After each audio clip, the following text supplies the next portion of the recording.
Hello student, welcome into NPC online classes. Today our point is ornithology. What is ornithology? Study of birds is known as ornithology, यानी विज्ञान की वह शाखा जिसमें हम किसका अध्ययन करते हैं? पक्षियों का अध्ययन करते हैं। क्या कहलाती है बेटा? ऑर्निथोलॉजी कहलाती है। First point, so what is ornithology? Study of birds is known as ornithology. It is first point. Now second point कि इनका हैबिट और हैबिटेट कैसा है, यानी ये कहाँ पर पाए जाते हैं, किस जगह पर मिलते हैं। तो मैं एक वर्ड यूज़ करूँ इसमें कि ये जो हैं सारे के सारे कैसे होते हैं? यूनिवर्सल, यानी कैसे होते हैं बेटा? सर्वव्यापी होते हैं। दुनिया की ऐसी कोई भी जगह नहीं है जहाँ पर ये न पाए जाते हों। ये थल पे भी पाए जाते हैं, यानी टेरेस्ट्रियल ज़मीन पर भी होते हैं। एक्वेटिक यानी कहाँ होते हैं? पानी के अंदर भी होते हैं। और दो ही आवास हैं, एक तो जल और एक थल। तो हम कह सकते हैं कि ये कैसे होते हैं? यूनिवर्सल या सर्वव्यापी होते हैं। आगे अपन बात करें बेटा इसमें कि इनकी जो बॉडी होती है, इनका जो शरीर होता है वो कितने भागों में बटा होता है। तो इनका शरीर कितने भागों में बटा हुआ है? 4 भागों में। 4 भागों में जो पहला भाग है उसका नाम है हेड, यानी कौन हो गया? सिर। दूसरा भाग हो गया इनका कौन सा?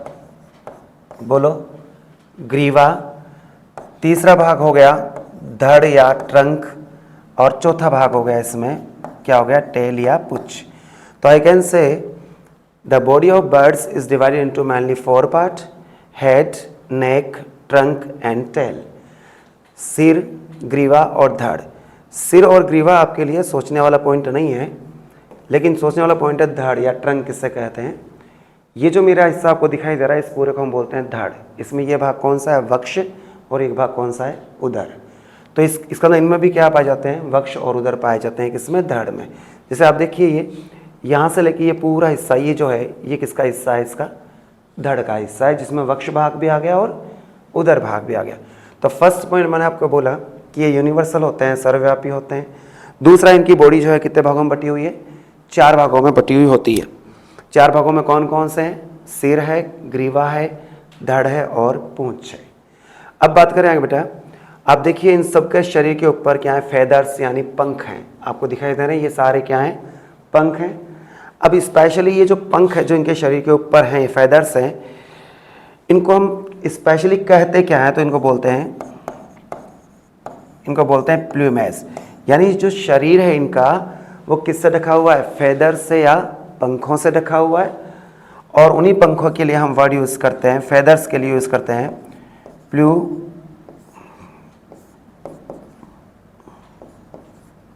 प्लूमेज या प्लूमेज। बस समझ में आ गई?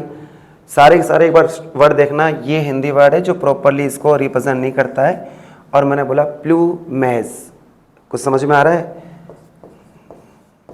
ये अपना वर्ड है प्रॉपर, कौन सा है? प्लूमेज। अब देखो इसमें मैं बोला फेदर्स, एक तो होता है वर्ड विंग्स यानी पंख, और एक होता है फेदर्स। दोनों में डिफरेंस क्या है वो आप एक बार देखेंगे। ये जो इस तरह के इसमें आपने स्ट्रक्चर देखे होंगे विंग्स में या फेदर्स में, देखें ऐसे, ये सारे स्ट्रक्चर जो है ये क्या होते हैं? फेदर्स होते हैं। एज ए एग्जाम्पल अपन बात करें, ये जो पिकॉक है, मोर है, इसके पीछे ये दिख रहा है, पूरा दिख रहा है आपको, इसमें एक सिंगल पार्ट क्या होता है? फेदर होता है। समझ गए? फेदर होता है। और पूरे को हम क्या बोलते हैं? विंग्स बोलते हैं। यानी एक विंग्स में बहुत सारे क्या होते हैं? फेदर्स होते हैं। और इन फेदर्स के लिए वर्ड यूज़ किया हमने, क्या नाम यूज़ किया बेटा? Plumage. So first point is universal, सर्वव्यापी हैं। सेकेंड, शरीर किसमें बटा हुआ है? सिर में, ग्रीवा में, धड़ में और पूंछ में। थर्ड, इनके फेदर्स जो हैं वो क्या होते हैं? प्लूमेज कहलाते हैं। और प्लूमेज ही आपस में मिलकर क्या बनाते हैं? पंखों का निर्माण करते हैं। अब आगे चलते हैं बेटा कि इनमें गमन कैसे होता है, ये चलते कैसे हैं। तो ये कौन से जंतु हैं? ये जंतु हैं कौन से? आपने नाम सुना होगा टेट्रापोडा। सुना है बेटा? टेट्रापोडा का मतलब इसमें कितनी टांगें होती हैं? 4 टांगें होती हैं। तो इनका महावर्ग तो कौन सा है? टेट्रापोडा है। और टेट्रापोडा में कितनी टांगें होती हैं? 4। आप बताएंगे मेरे अंदर कितनी है? मेरे अंदर कितनी टांगें हैं? मुझे आपसे ये उम्मीद थी कि आप ये बोलेंगे कि 2 टांगें हैं। मेरे अंदर भी 4 टांगें हैं। इन्हें बोलते हैं पश्चपाद और ये हैं अग्रपाद, जिन्हें आप प्यार से हाथ कह देते हैं। तो वास्तव में मेरे अंदर भी टांगें कितनी हैं? 4 हैं, तो इनमें भी टांगे क्या होती हैं बेटा, 4 होती हैं। लेकिन जो इनके अग्रपाद है, ये वाला हिस्सा जो है, ये अग्रपाद किस में बदल जाते हैं, विंग्स में, यानी किस में बदल जाते हैं, पंख में बदल जाते हैं। तो आपसे ये पूछा जा सकता है कि इनके जो विंग्स हैं, जो इनके पंख हैं, वो कौन से पाद का रूपांतरण है। तो कौन से पाद का, अग्रपाद और पश्चपाद, अग्रपाद का रूपांतरण हो गए। अब जो पश्चपाद है, जो इनको चलने में, दौड़ने में हेल्प करते हैं, वो आप ये देखिए, इनकी ये पाद जो हैं, ये कौन से पाद हैं, ये सारे कौन से पाद हैं, पश्चपाद हैं। बात समझ में आ गई। क्या इन पश्चपाद पे आप देखिए कहीं ना कहीं शल्क है, शल्क जैसे सांप के ऊपर एक एनवलप होता है, वैसे कहीं इन पे शल्क हैं क्या। तो पश्चपाद पे क्या पाए जाते हैं, शल्क पाए जाते हैं। और पश्चपाद पर इनके पास होती हैं अंगुलियां, होती हैं स्पेशली 4। हमारे पास कितनी अंगुलियां हैं, 5 हैं, इसके पास कितनी अंगुलियां होती हैं, 4 अंगुलियां होती हैं। ये देखो आप इसमें 1 2 3 और 4 देखो, ये दिख रही हैं। तो कितनी अंगुलियां हैं, 4 अंगुलियां हैं। क्या चारों अंगुलियों पर नाखून है, आप देखिए, चेक कीजिए। तो 4 अंगुलियां होती हैं कहाँ पर, पश्चपाद में। और पश्चपाद में अंगुलियों पे क्या पाए जाते हैं, नाखून भी पाए जाते हैं, जो इनका क्या कर सकते हैं, बचाव कर सकते हैं। इनको कहीं भी पकड़ना है, होल्ड फास्ट, कहीं पैर पे बैठना है, तो उसको चिपकने में क्या करते हैं, हेल्प करते हैं। तो पश्चपाद की खास बात क्या है बेटा, इन पे शल्क पाए जाते हैं। शल्क जो है, बाद में अपन बात करें, इस पर कितनी अंगुलियां होती हैं, 4 अंगुलियां होती हैं। और 4 अंगुलियों में क्या पाए जाते हैं, नाखून पाए जाते हैं। अब हम बात करते हैं कि इतना भारी भरकम शरीर लेके, जैसे मोर है, कुछ फ्लाइंग कैपेसिटी इसमें भी है, वो डाउन भी उड़ता है। आप इधर ध्यान मत दीजिएगा एक बार, ओके। ये कुछ पक्षी है, कॉर्वस है, कौवा है, कोलंबो यानी कबूतर है, क्या ये सब उड़ते हैं। तो उड़ने के लिए इनमें क्या होना चाहिए, कुछ ना कुछ अनुकूलन होना चाहिए। तो इनका जो एंडोस्केलेटन होता है, जो अंतः कंकाल होता है, नाम सुना है अंतः कंकाल, अंतः कंकाल शरीर के अंदर पाया जाता है, बाह्य कंकाल शरीर से बाहर होता है, ठीक है। तो इनका अंतः कंकाल किससे बना हुआ होता है, तो स्पेशली इनका जो एंडोस्केलेटन है या अंतः कंकाल है, वो बना होता है किससे, किससे बना होता है बेटा, अस्थि से, या किससे बना हुआ होता है, बोन से बना हुआ होता है। अब बात करें कि बोन में ऐसी क्या कुछ खास बात है क्या। हमारी जो अस्थियां होती हैं, हमारी जो बोन्स होती है स्तनधारियों की, वो कैसी होती हैं, ठोस होती हैं। जबकि इनकी अस्थियां कैसी होती हैं, खोखली होती हैं। और खोखली अस्थियों में क्या भरी होती है, वायु भरी हुई होती है। और वायु भरी हुई अस्थियों के लिए हम बोलते हैं कि इनमें वायु भरी हुई है, या इसे बोलते हैं, कौन सी अस्थियां पाई जाती हैं इसमें, न्यूमेटिक अस्थियां पाई जाती हैं। न्यूमेटिक अस्थियां मतलब जिनमें क्या भरी है, वायु भरी हुई है। और ये उनके उड़ने का एक क्या है, अनुकूलन है। तो आपसे पूछे कि भाई इसमें उड़ने का एक अनुकूलन पक्षी में कोई बताओ, तो क्या बोलेंगे, इनकी अस्थियां कैसी होती हैं, खोखली होती हैं, जिनमें क्या भरी होती है, वायु भरी हुई होती है। आप लोगों के सभी की समझ में आ रहा है बेटा। आगे अपन बात करें नेक्स्ट, कि ये जो स्पेशली जितनी बर्ड्स आपके सामने है, ये एक डिफरेंट साउंड प्रोड्यूस करते हैं, एक आवाज़ प्रोड्यूस करते हैं। आपसे कोई ये पूछे कि जो बुडानिया जी सर आपके सामने भी बोल रहे हैं, इनमें ध्वनि उत्पादन मेरे अंदर कौन कर रहा है, ओके। तो मेरे अंदर ध्वनि उत्पादन करने के लिए गले में एक यंत्र है, एक इंस्ट्रूमेंट है, जिसे हम बोलते हैं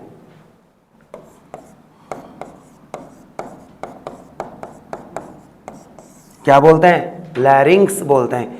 तो आप फिर सुनिएगा, ध्वनि उत्पादन करने में मेरे अंदर लैरिंग्स या वॉइस बॉक्स या स्वर यंत्र का काम है, लेकिन ध्वनि को शब्दों का रूप जो है वो कौन दे रही है, जिह्वा दे रही है। अब इनमें ये आपका कभी सुना आपने कि ये बोला हो कि hello mister how are you, कभी किसी को बोला इन्होंने। तो ये ध्वनि उत्पादन तो करते हैं, लेकिन ध्वनि को किसका रूप नहीं दे पाते, शब्दों का रूप नहीं दे पाते हैं। तो इनमें एक्चुअली लैरिंग्स नाम की संरचना नहीं होती, इनमें जो होती है वो होती है, क्या पाई जाती है, सैरिंग्स नाम की संरचना पाई जाती है। तो स्तनधारियों में आवाज उत्पन्न करने के लिए क्या है, लैरिंग्स है, और इनमें आवाज उत्पन्न करने के लिए कौन सा यंत्र है, सैरिंग्स है। बात समझ में आ गई बेटा। आवाज के बाद हम बात करें बेटा आगे कि ये जो बर्ड्स है ये शोषण कैसे करते हैं। चाहे बर्ड्स, चाहे कोई भी पक्षी हो, चाहे वो जल में रहता हो चाहे स्थल में रहता हो, परमानेंटली कोई भी जल के अंदर नहीं रहता, डूबा हुआ नहीं रहता, ऊपर स्विमिंग कर सकते हैं, तैर सकते हैं। तो इनमें शोषण के लिए क्या पाए जाते हैं, इनमें श्वसन के लिए पाए जाते हैं। कौन पाए जाते हैं बेटा? बोलिए। लंग्स पाए जाते हैं, फेफड़े पाए जाते हैं। तो इनमें श्वसन अंग कौन सा है? लंग्स है। और लंग्स की खास बात होती है कि इनके लंग्स जो होते हैं वो कैसे होते हैं? स्पेशली कैसे होते हैं? स्पंजी होते हैं। और उसमें बहुत सारे क्या पाए जाते हैं? वायु कोश पाए जाते हैं, जिनमें क्या भरी होगी? वायु भरी हुई होगी। एक बार फिर हम रिपीट करें जो मैंने अब तक आपको बोला। सबसे पहले ऑर्निथोलॉजी क्या है? आप बोलेंगे विज्ञान की वह शाखा जिसमें पक्षियों का अध्ययन किया जाता है, ऑर्निथोलॉजी कहलाती है। फिर बोलेंगे कहाँ पर मिलते हैं? सर्वव्यापी हैं, यूनिवर्सल हैं। शरीर कितने भागों में बटा हुआ है? 4 भागों में। सिर है, ग्रीवा है, धड़ है, पूंछ है। आगे हम बात करें इसके पंख के ऊपर। पंख किससे बने होते हैं? पंख जो बने होते हैं किससे? फेदर्स से बने होते हैं। और फेदर्स को क्या बोलते हैं? प्लूमेज बोलते हैं। ये कौन से महावर्ग के हैं? टेट्रापोडा, यानी इनमें 4 टांगे हैं। लेकिन अग्र जो पाद हैं वो किस में रूपांतरित हो गए? पंखों में रूपांतरित हो गए। पश्चपाद पे कितनी अंगुलियां हैं? 4 अंगुलियां हैं। 4 अंगुलियों पे क्या है? नाखून है। आगे बात करें इनकी अस्थियां जो हैं वो कैसी होती हैं? खोखली होती हैं। खोखली अस्थियों के लिए हम वर्ड यूज़ करते हैं न्यूमेटिक। और इनमें क्या भरी होती है? वायु भरी होती है, जो उड़ने में क्या होती है? सहायक होती है। आगे हम बात करें बेटा, इनमें जो आवाज़ उत्पन्न होती है, जो साउंड प्रोड्यूस होती है, वो किसके थ्रू होती है? सैरिंग्स के थ्रू होती है। और मेरे अंदर लैरिंग्स के थ्रू होती है। आगे अपन बात करें इनमें श्वसन किसके थ्रू होता है? तो इनमें श्वसन जो होता है वो किसके थ्रू होता है? लंग्स के थ्रू होता है। लंग्स कैसे होते हैं? इनके स्पंजी होते हैं। और उनमें क्या भरे होते हैं? बहुत सारे क्या होते हैं? वायु कोश होते हैं। अब बात करते हैं बेटा परिसंचरण तंत्र के बारे में। स्पेशली कौन सा? रक्त परिसंचरण तंत्र। आपसे ये पूछे कि इसमें इन पक्षियों में किस प्रकार का ब्लड सर्कुलेटरी सिस्टम पाया जाता है? तो आप बोलेंगे इनमें कौन से प्रकार का बेटा? बंद प्रकार का या क्लोज्ड प्रकार का क्या पाया जाता है? रक्त परिसंचरण तंत्र पाया जाता है। अब वर्ड आता है क्लोज्ड यानी बंद। इसका मतलब इनमें रक्त कहाँ बहता है? इनमें पाए जाने वाली धमनी और शिराओं में बहता है। ऐसा परिसंचरण तंत्र है जिसमें रक्त वाहिनियों में बहे, धमनी और शिराओं में बहे, उसे क्या बोलते हैं? बंद बोलते हैं। तो specially in the closed blood circulatory system blood flows in the blood vessels like arteries और वेन्स। आगे बात करें बेटे, अगर परिसंचरण तंत्र की बात करें तो सबसे पहले इनमें आता है, कौन आता है? हार्ट, इनका हृदय। आज से पूछे इनके हृदय में कितने चैम्बर होते हैं? तो इनके हृदय में कितने कोष्ठ होते हैं? 4 चैम्बर होते हैं, जिसमें 2 तो क्या होते हैं? कौन है? आलिंद हैं। और 2 ही इसमें क्या है? निलय हैं। तो इनका हार्ट जो है वो कितना चैम्बर्ड है? 4 चैम्बर्ड है, जिसमें 2 आलिंद हैं, 2 ऑरिकल हैं और 2 क्या है? वेंट्रिकल्स है। 2 आलिंद है और 2 निलय हैं। अब इसके रक्त के बारे में बात करें तो इनका ब्लड जो होता है वो कैसा होता है? रेड ही होता है, लाल ही होता है। पक्षियों का रक्त लाल है, यानी उसमें क्या है? हीमोग्लोबिन है। अब हीमोग्लोबिन में स्पेशली हीमोग्लोबिन है। हीमोग्लोबिन कहाँ पर होता है? आरबीसी में होता है, लाल रक्त कणिकाओं में होता है। कोई आपसे पूछे कि हमारे अंदर यानी मनुष्य के अंदर श्वसन वर्णक कौन सा होता है, तो आपका नाम होगा हीमोग्लोबिन, क्योंकि ये वर्णक एक तो रक्त को लाल रंग देता है और श्वसन में क्या करता है? सहायता करता है। तो which respiratory pigment is found in human being? Then your answer is haemoglobin. तो इनका रक्त भी कैसा होता है? लाल होता है और उसके अंदर क्या होता है बेटा? हीमोग्लोबिन होता है। अब हीमोग्लोबिन किस में होता है? हीमोग्लोबिन होता है किसमें? आरबीसीएस। What is RBCs? लाल रक्त कणिकाएं या रेड ब्लड कार्पल्सस। अब इसकी जो आरबीसी होती हैं, लाल रक्त कणिकाएं होती हैं, वो कैसी होती हैं? तो डियर स्टूडेंट, वो जो होती हैं वो कैसी होती हैं? स्पेशली इस शेप में होती है। ये शेप कौन सी है? अंडाकार शेप में होती हैं। और अंडाकार के साथ साथ इनमें वेल डेवलप्ड क्या पाया जाता है? न्यूक्लियस पाया जाता है। तो इसकी आरबीसी की शेप कैसी है? ओवल शेप, अंडाकार है। क्या इसमें केंद्रक है? ये कैसी होती है? केंद्रक युक्त होती हैं। अब बात करें बेटा, इसमें हमने बात की अभी परिसंचरण तंत्र की। अब बात करें उत्सर्जन तंत्र के बारे में। उत्सर्जन तंत्र के बारे में बात करें तो इनमें उत्सर्जन के लिए क्या है? तो इनमें उत्सर्जन के लिए क्या है बेटा? कौन है? किडनी या कौन है? वृक्क है। तो आपसे पूछे कि एवीज के अंदर, पक्षियों के अंदर उत्सर्जी अंग कौन होते हैं? तो किडनी होता है। वृक्क होता है। अब आपसे पूछे कि ये उत्सर्जी पदार्थ के रूप में निकालता क्या है, तो एक नाम सुना होगा आपने, यूरिक एसिड, सुना है? तो इसका उत्सर्जी पदार्थ जो है वो कौन है, क्या है बेटा? यूरिक अम्ल या कौन सा एसिड है? यूरिक एसिड है। और ऐसे जीव जो उत्सर्जी पदार्थ के रूप में यूरिक एसिड का क्या करते हैं, निष्कासन करते हैं, उन्हें हम बोलते हैं यूरिकोटैलिक। मैंने वर्ड यूज किया है कौन सा बेटा? यूरिको, ये क्या है?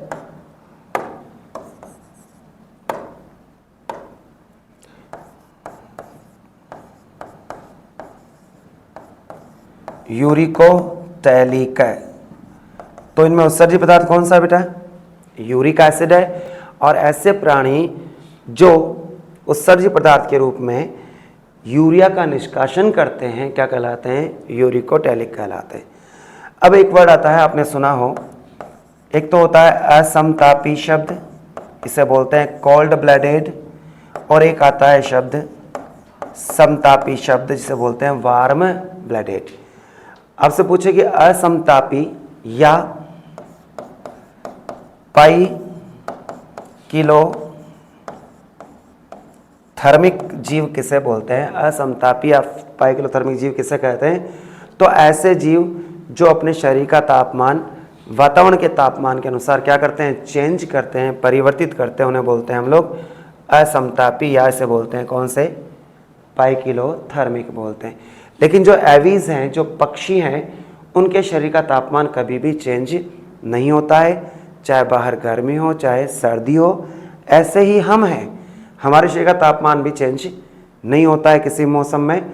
तो हम लोग कैसे हैं? वार्म ब्लडेड, गर्म खून वाले या समतापी प्राणी हैं। यानी हम कैसे प्राणी हैं?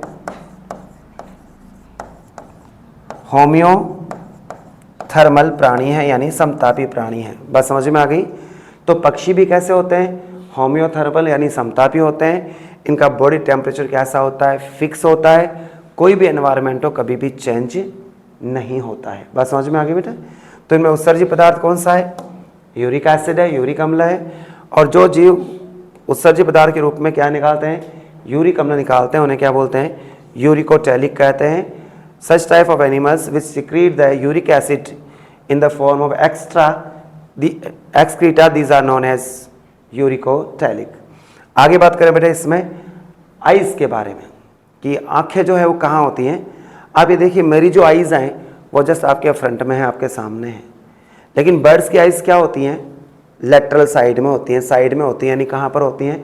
पार्श्व में होती हैं।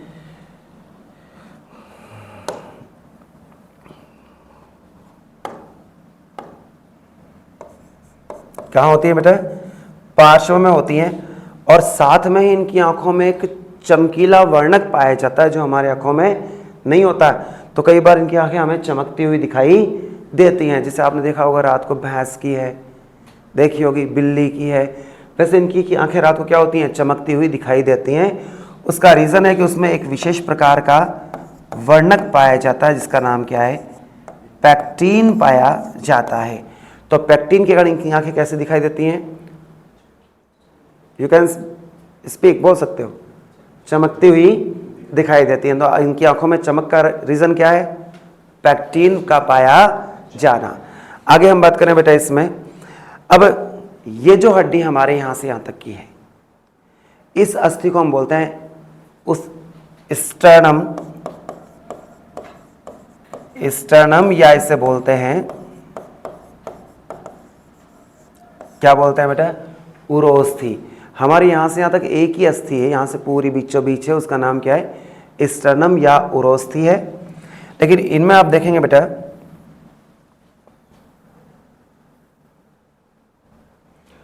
इनमें ये जो स्टर्नम होती है, ये देखो आप, यहाँ से स्टार्ट होती है और काफ़ी बड़ी होती है, यहाँ से लेके यहाँ तक होती है, काफ़ी बड़ी होती है। तो उनमें स्टर्नम नाम की जो बोन है, जो अस्थि है, वो काफ़ी कैसी होती है? बड़ी होती है। किसके अंदर? स्पेशली पक्षियों में। और उससे इसकी उड़ने वाली मसल्स, फ्लाइट मसल्स क्या होती हैं? जुड़ी हुई होती हैं, जिसे ये क्या कर सकता है? उड़ सकता है। तो क्या पक्षियों में उड़न पेशियां पाई जाती हैं? क्या उनमें फ्लाइट मसल्स पाई जाती हैं? और ये फ्लाइट मसल्स किससे जुड़ी होती हैं? इससे, इसका नाम अभी बताया मैंने, स्टर्नम या उरोस्थी। Is it clear? अब आगे चलें, इसके बाद थोड़ी सा बात करेंगे हम किसके बारे में बेटा? कशेरुकाओं के बारे में। क्या ये सभी प्राणी कशेरुकी प्राणी हैं? पहले मुझे ये बताइए, कशेरुकी का मतलब है, यह है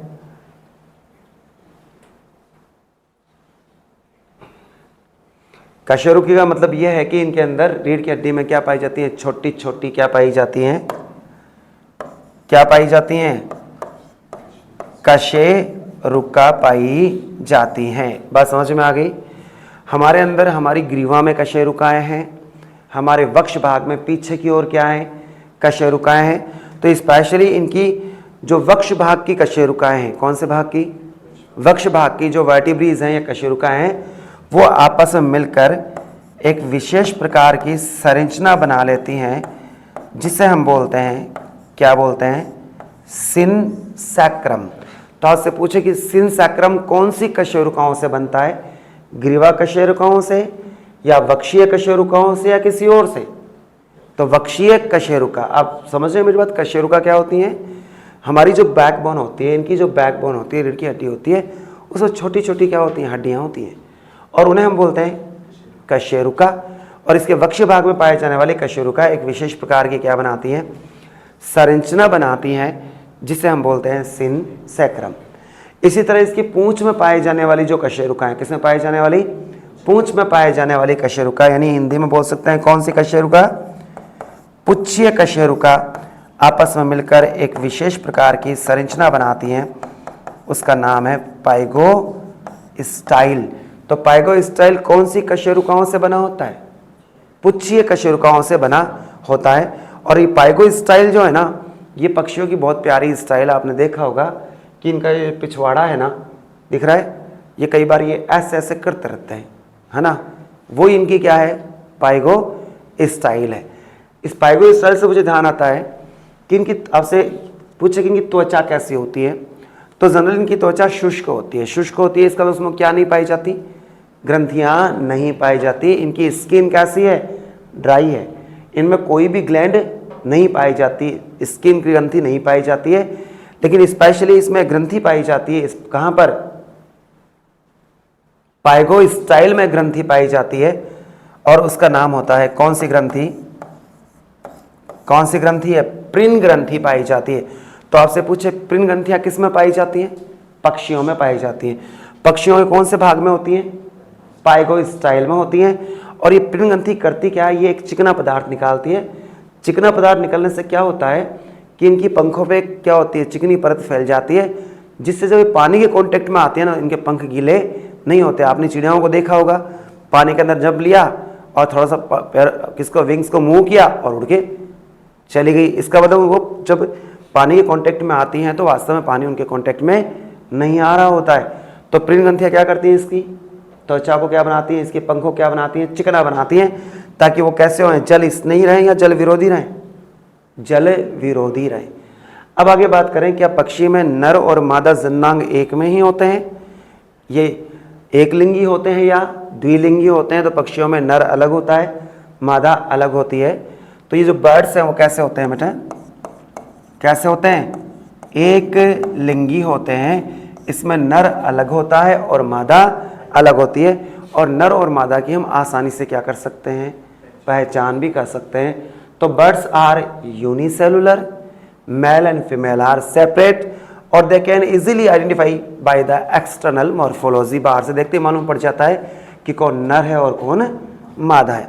अब आगे बात करें बेटा इसमें कि इनमें निषेचन कौन सा होता है? निषेचन इसमें पक्षियों में कौन सा निषेचन होता है? आंतरिक निषेचन होता है। यानी नर अपने किसको? स्पर्म को, यानी शुक्राणु को कहाँ भेजता है? मादा के शरीर के अंदर भेजता है। ठीक है। और इसके लिए एक अंग चाहिए, उसका नाम कौन सा अंग है? मैथुनी अंग चाहिए या कोपुलेटरी ऑर्गन चाहिए।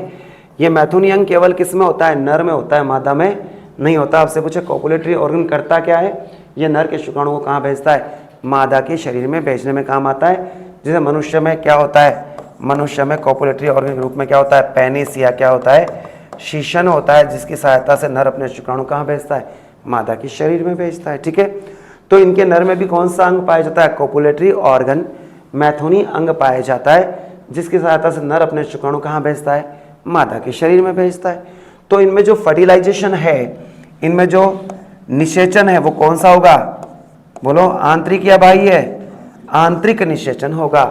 तो आंतरिक निषेचन कहाँ होता है, मादा शरीर के अंदर, कहाँ पर, अंडवाहिनी में। किस में होता है बेटा, अंडवाहिनी में होता है, ओविडक्ट में होता है। सो स्पेशली इन बर्ड्स और इन aves internal fertilization is present, especially in the internal fertilization male and female gametes are fused in the inside of the female body, especially in the oviduct part. Okay, next हम बात करें बेटा इसमें ये क्या करते हैं। अच्छा, इसमें जंदांगों के बारे में बात करें, आपने नाम सुना होगा, मादा में क्या होते हैं, सुना है आपने, अंडाशय, मादा में क्या होती है, अंडवाहिनी, जहां पर कौन सी क्रिया होती है, निषेचन क्रिया होती है। तो जनरली क्या होता है, अंडाशय अंडवाहिनी हमेशा क्या होते हैं, जोड़े के रूप में होते हैं, पैर होते हैं, दायां अंडाशय, बायां अंडाशय, दाईं अंडवाहिनी, बाईं अंडवाहिनी। लेकिन बर्ड्स में जो मादाएं होती हैं, ध्यान रखना, उसमें केवल लेफ्ट यानी बायां अंडाशय और बाईं अंडवाहिनी ही पाई जाती है, यानी क्या नहीं पाया जाता, दायां अंडाशय और दाईं अंडवाहिनी इनमें नहीं पाई जाती है। एक इससे मुझे एक चीज और याद आती है बेटा, एक नाम सुना होगा आपने, मूत्राशय, सुना है। मूत्राशय क्या करता है, मूत्र का या यूरिन का क्या करता है, स्टोर करता है, संचित करता है। पक्षियों को क्या करना होता है, उड़ना होता है। अगर लगातार उसमें यूरिन इकट्ठा होता गया तो पक्षियों का वेट क्या हो जाएगा, ज़्यादा हो जाएगा, और उड़ने में क्या हो जाएंगे, वो उड़ने में असमर्थ हो जाएंगे, फ्लाइंग कैपेसिटी क्या हो जाएगी, कम हो जाएगी। तो इनमें मूत्राशय होता ही नहीं है। तो आपसे पूछे कि इन पक्षियों में उत्सर्जन तंत्र का कौन सा भाग है जो नहीं पाया जाता, तो मूत्राशय। जैसे ही यूरिन बना, यूरिन यानी यूरिक एसिड बना, बताया था मैंने, यूरिक एसिड, तो जैसे ही क्या बना, यूरिक एसिड बना, तुरंत कहाँ आ जाता है, बाहर आता है। इसे कई बार आपने फील किया होगा कि जब पक्षी ऊपर बैठे हों, पेड़ के ऊपर बैठे हों और हम नीचे बैठे हों, तो यूरिक एसिड का स्वाद हमें देखने को मिल सकता है, नहीं मिल सकता, मिलता है ना। बाई मिस्टेक चाय पीने लगे और मालूम पड़ा चाय के अंदर कुछ गिरा और वो वाइट रंग का कोलगेट पेस्ट जैसा है और मालूम पड़ा वो क्या है, यूरिक एसिड है। तभी तो हम बोलते हैं कि जहाँ बर्ड्स होते हैं उनके नीचे ज़्यादा घूमना नहीं चाहिए, अदरवाइज आप क्या हो सकते हो, रंग बिरंगे हो सकते हो। बात समझ में आ गई। अब इसके बाद बात करें बेटा, इसमें ये क्या देते हैं, अंडे उत्पन्न करते हैं या शिशु उत्पन्न करते हैं। तो हर पक्षी क्या देता है, अंडे देता है। और जो अंडे देने वाले जीव होते हैं उनके लिए हम बोलते हैं, कैसे होते हैं वो, अंड प्रजक होते हैं। कैसे होते हैं बेटा, अंड प्रजक। लेकिन एक बात ढंग से सुनिएगा, ये बहुत काम की चीज़ है। अंडे देते हैं यार, मान लिया अंडे देते हैं, लेकिन कैसे देते हैं, निषेचित या अनिषेचित। निषेचन तो शरीर के अंदर ही हो गया ना, तो कैसे अंडे, निषेचित अंडे हैं। तो मादा इनके ऊपर क्या करेगी, बैठेगी, इनको इंक्यूबेट करेगी और उनसे क्या निकलेंगे, बच्चे बाहर निकलेंगे। बात समझ में आ गई। तो ये कैसे होते हैं बेटा, अंड प्रजक होते हैं, यानी कैसे होते हैं, ओविपेरस होते हैं। कौन से अंडे देते हैं, निषेचित या अनिषेचित, निषेचित अंडे देते हैं। ध्यान रखना बेटा, जिन जीवों में बाह्य निषेचन होता है उनके अंडे कैसे हैं, अनिषेचित है। जिन जीवों में आंतरिक निषेचन है और अंडे देते हैं तो कौन सा हो गया, निषेचित अंडे देते हैं। मेरी कॉन्सेप्ट तो समझ में आ रहा है बेटा। इस कॉन्सेप्ट के अकॉर्डिंग होता क्या है कि जैसे हम लोग जयपुर से बिलोंग करते हैं तो हमारे आसपास में डेयरी बूथ होते हैं और उन्हीं डेयरी बूथ पे हमें क्या मिलते हैं, अंडे मिलते हैं। तो मैंने मेरे बेटे को अंडे लेने के लिए भेज दिया कि जाओ बेटा अंडा ले आओ। तो वहाँ जाके वो अंडे ले आया। आते ही आप जानते हो यहाँ में एक बड़ी खतरनाक चीज़ होती है जिसको वाइप बोलते हैं अपन। तो उसने बोला कि ये अंडे बड़े ख़राब है, कौन लेके आया है, शाम हो गई, तब तक सुबह मंगाए थे मैंने। तो मैंने कहा बेटा लेके आया था। बोले मैं चेंज करवाने जाती हूँ। तो वो अंडे लेके चेंज कराने चली गई वहाँ पर जाते ही पूछा कि ये अंडे किसने दिए थे। दुकानदार से पूछा ये अंडे किसने दिए थे। तो बोले आप कब ले गए थे। बोले सुबह। बोले सुबह तो मेरी मैडम अंडे देती है। दुकानदार बोला सुबह मेरी मैडम अंडे देती है। अब ऑब्वियसली हंसी मजाक की बात थी। मैंने कहा भाई साहब, बीवी ने बोला भाई साहब आप कब देते हो। बोले मैं दोपहर और शाम को अंडे मैं देता हूँ। अच्छा। और क्या बच्चे बोले जब बच्चों की स्कूल छुट्टी होती है संडे वनडे को वो भी दे जाते हैं। बस समझ में आ गई? तो मेरा कॉन्सेप्ट समझ में आ रहा है ना आपके? तो अंडे कैसे होते हैं बेटा? निश्चित अंडे होते हैं, और ख़ास बात यह है कि इनके अंडों के ऊपर एक कवच होता है। देखा होगा आपने मुर्गी के अंडे वंडे, और वो कवच किससे बना होता है? शेल किससे बना होता है? तो बना होता है कैल्शियम कार्बोनेट से बना होता है, जो उनको क्या देता है? सुरक्षा देता है अंदर जो भ्रूण है। और ऐसे अंडे जिन पर क्या पाया जाता है? कठोर कवच पाया जाता है, उन अंडों के लिए हम एक वर्ड यूज करते हैं बेटा, हिंदी में बोलते हैं कौन से अंडे? संकोशी अंडे। कौन से अंडे? संकोशी अंडे। और इंग्लिश में बोलते हैं ऐसे क्लीडॉइक अंडे कहते हैं। बात समझ में आ गया? कौन से अंडे? संकोशी। तो संकोशी अंडे, कवच वाले अंडे किस में पाए जाते हैं? कठोर कवच वाले पक्षियों में पाए जाते हैं। और ये कवच किससे बना होता है? कैल्शियम कार्बोनेट से बना हुआ होता है। बात समझ में आ गई बेटा? अब एक और इस अंडों से अपन और बात करें कि किसी अंडे को कभी आपने बॉईल किया हो, जैसे स्पेशली मुर्गी के अंडे को, तो उस अंडे का परिवर्तन कहाँ हो रहा है? मुर्गी के शरीर के अंदर हो रहा है या बाहर हो रहा है? बाहर हो रहा है। तो बाहर हो रहा है तो जो भ्रूण बनेगा अंडे के अंदर, जो एम्ब्रियो बनेगा, उसे क्या चाहिए? एक के अंदर नरिशमेंट चाहिए, पोषण चाहिए। और पोषण देने के लिए उनमें क्या होता है? आपने एक नाम सुना होगा, पित्तक, या इसे बोलते हैं YOLK। क्या बोलते हैं? योक। तो अगर आपने किसी अंडे को देखा हो, बॉईल किया हो, तो उसके बीचों बीच एक येलो कलर का पार्ट आता है, पीले रंग का, उसी का नाम क्या है? पित्तक है। उसी का नाम क्या है? योक है। ध्यान रखना, पित्तक बोला है मैंने। तो इनके अंडे कैसे होते हैं? मेगालेसिथियल, यानी उनके अंडों में बहुत ज्यादा मात्रा में क्या पाया जाता है? पित्तक पाया जाता है। तो इनके अंडे कैसे होते हैं? अति पित्तकी होते हैं या मेगालेसिथियल होते हैं। बात समझ में आ गई? कंफर्म? अब फिर यहां कंफ्यूज मत होइएगा, मैंने लिखा है पित्तक, योक। एक शब्द और होता है, उसका नाम होता है पित्त, जिसे हम बोलते हैं बाइल। और ये पित्त हमारी किससे रिलेटेड है? आहार नाल से। नाम सुना है पित्ताशय?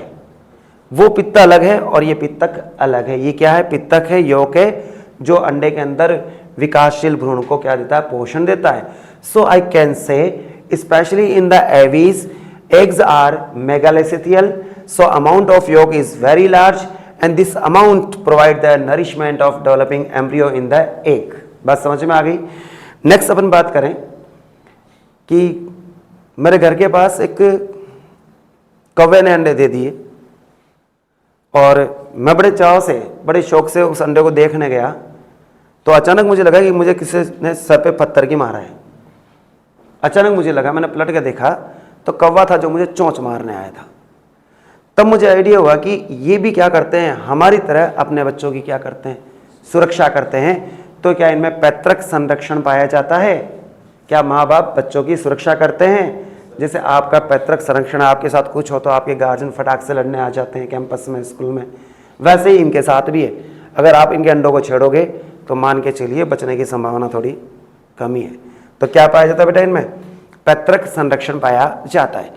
अब बेटे दो पॉइंट और खास बात है इसमें, कुछ पक्षी ऐसे हैं, कुछ बर्ड्स ऐसे हैं जो क्या हो चुके हैं? लुप्त हो चुके हैं, और कुछ पक्षी ऐसे हैं जो अभी आपके सामने वर्तमान समय में हैं। बात समझ में आ गई? तो एक साइंटिस्ट है, उन साइंटिस्ट का नाम है, एक बार आप इसको पहले समझिएगा, उस साइंटिस्ट का नाम है वेटमोर। क्या नाम है? वेटमोर। और इस वेटमोर नाम के साइंटिस्ट ने क्या किया? पक्षियों को कितने भागों में बांट दिया? 2 भागों में बांट दिया। कितने भागों में बांट दिया? 2 भागों में। एक का तो नाम रखा उसने, बस ये लास्ट पॉइंट है, आर्की ऑर्निथीज समूह, और दूसरे का रखा नियोर्निथीज। तो पक्षी कितने प्रकार के हो गए? 2 प्रकार के, आर्की ऑर्निथीज और नियोर्निथीज। आज जितने भी पक्षी आप देख रहे हैं सारे के सारे कौन है? नियोर्निथीज है, यानी कबूतर है, कौवा है, चाहे आप पक्षियों में बतख ले लीजिए, ये सारे कैसे हैं? नियोर्निथीज है। आर्की ऑर्निथीज जो पक्षी हैं ये अभी क्या हो चुके हैं बेटा? विलुप्त हो चुके हैं। और ये किसके समान थे? छिपकली के समान थे। छिपकली किस में आती है बेटा? किस में आती है? रेप्टाइल्स में या किस में आती है? सरीसृप में आती है। बात समझ में आ गई? ये देखिए आपके सामने, ये कुछ बर्ड्स के फोटो हैं और इसमें एक बर्ड्स बड़ा प्यारा सा ये आपको दिखाई दे रहा है। ये देखिए आप, ये जो है ये आर्कियोर्निथीस का मेंबर है। आर्कियोर्निथीस यानी किसके समान? रेप्टाइल्स के समान। तो हम बोलते हैं इस पक्षी का नाम है आर्कियोप्टेरिक्स। क्या नाम है इसका? आर्कियोप्टेरिक्स। इसमें देखो रेप्टाइल्स के जैसे इसके मुंह में क्या है? टिथ है। रेप्टाइल्स सरीसृप में दांत होते हैं, पक्षियों में क्या होते हैं? चोंच है। इसमें चोंच भी है, लेकिन चोंच में क्या है? दांत है। सरीसृप में क्या होती है? रेप्टाइल्स में क्या होती है? टैल होती है। इसमें भी क्या है? टैल है। तो ये कंफर्म होता है कि जो कौन सा समूह है? जो एवीज नाम का समूह है, जो भी हम पढ़ रहे हैं ऑर्निथोलॉजी में, इसका विकास किससे हुआ है? इसका विकास क्या हुआ है? रेप्टाइल से हुआ है, सरीसृप से हुआ है। तो ये जो है जिसका नाम आर्कियोप्टेरिक्स है,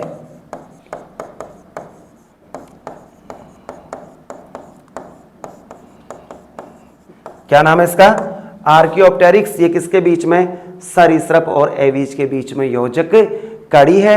आर्कियोप्टेरिक्स से दिखाता है कि एवीज का निर्माण किससे हुआ है? सरीसृप से हुआ है।